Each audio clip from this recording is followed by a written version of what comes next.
Donald Trump is expected to address the public on race relations in the country.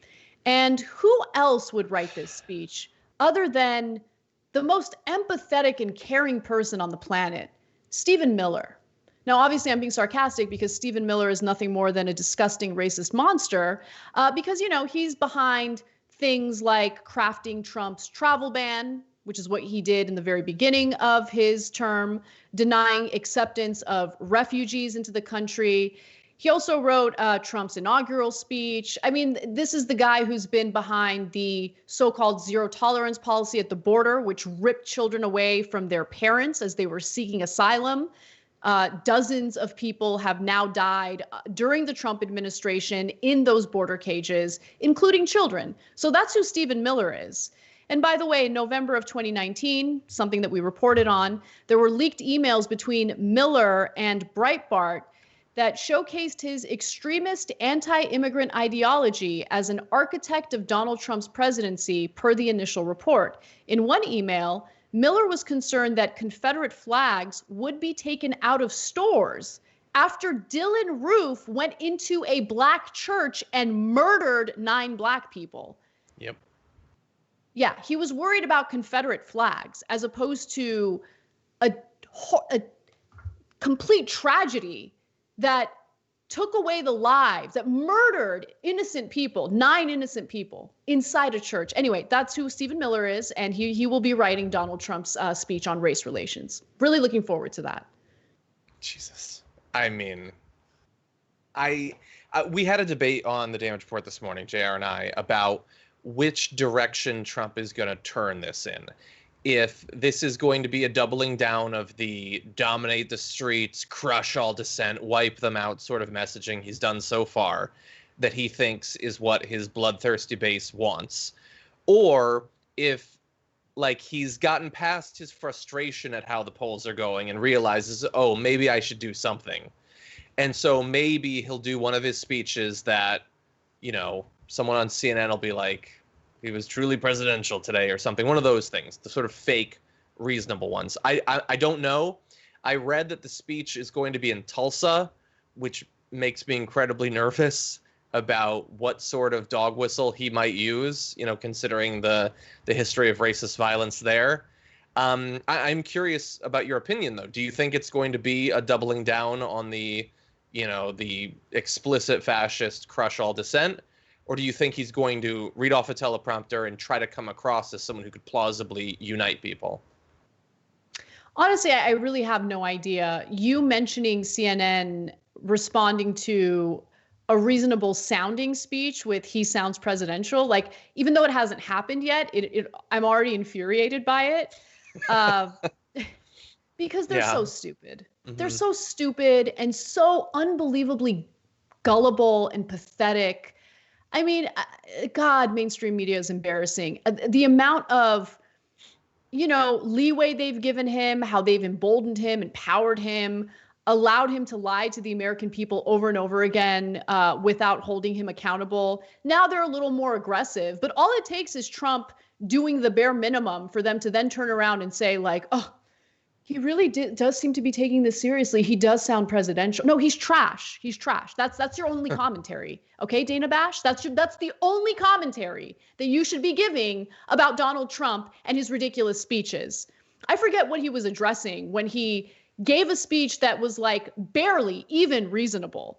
And she's like, he sounds very presidential here. And it was this is blowing my mind. What are you doing? Are you asleep? Anyway, I'm sorry. I'm now commenting on something that hasn't even happened yet. That's the most fun. Yeah. Well, and can I say, I don't know, honestly. I could see it going in either way. But, I mean, you would think that when they announced they were going to do the speech, that he would try to get on message leading up to it. And he has his tweet about how Martin Gugino, a peace activist, is secretly a super soldier for Antifa that was about to take out a platoon of cops all by himself. So he's still doing that, and his team is still defending it. So, I mean, God only knows.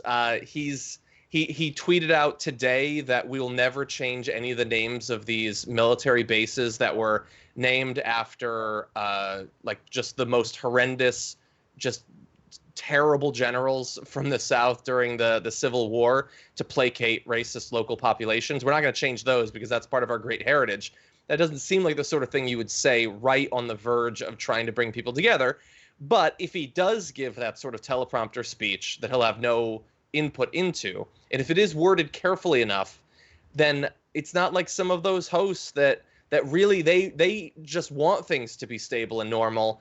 Are they going to go back and say, well, then why did he have all these positions? I don't know. Sometimes there's that desire to feel like things have gotten back to a place of sanity. Yeah, no one should trust anything he says if he tries to sound reasonable. But I think what's more likely to happen, because this is what he's relied on, Donald Trump will take a situation where there's already division in the country, and he'll find ways to exploit it for more division because it helps energize the, 30 to 40% of Americans who support him. They love it. They love it. It gets them riled up. And it's worked out for Trump because he doesn't care about the rest of the country. All he cares about is energizing his base. So I wouldn't be surprised if he went in that direction. And the only thing I do worry about is his actions, his speech leading to more violence and more chaos on the streets, because that's definitely what we saw in DC recently. Yeah. I mean, since that, he's been hiding out in his bunker again. But, I don't know. I'm terrified about how this is all going to play out. I just want him to go away. He's not fit to, I don't even think he's fit to be out on the streets at this point. He's a dangerous human being and he needs mental health, treatment immediately. Yeah. I said it yesterday and I'm going to say it again. He just does. He's not well. No, and he should not be in a position where he's responsible for whether other people live or die. And I don't know if you talked about it on the main show, but there was over the weekend, there was the KKK leader who drove all the way up to, I believe, Seattle to try to run down protesters and then shot one. We were predicting at the time that these inflammatory statements were going to have an effect. We were warning that some of these opportunistic, violent, murderous people are going to use these protests to try to get away with something like this.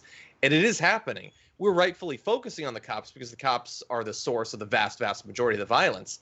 But there are other people like that, these right-wing extremists that are trying to kill people under the guise of what's going on. Thanks for watching The Young Turks. Really appreciate it. Another way to show support is through YouTube memberships. You'll get to interact with us more. There's live chat emojis, badges. You've got emojis of me, Anna, John, JR. So those are super fun. But you also get playback of our exclusive member-only shows and specials right after they air. So all of that, all you gotta do is click that join button right underneath the video. Thank you.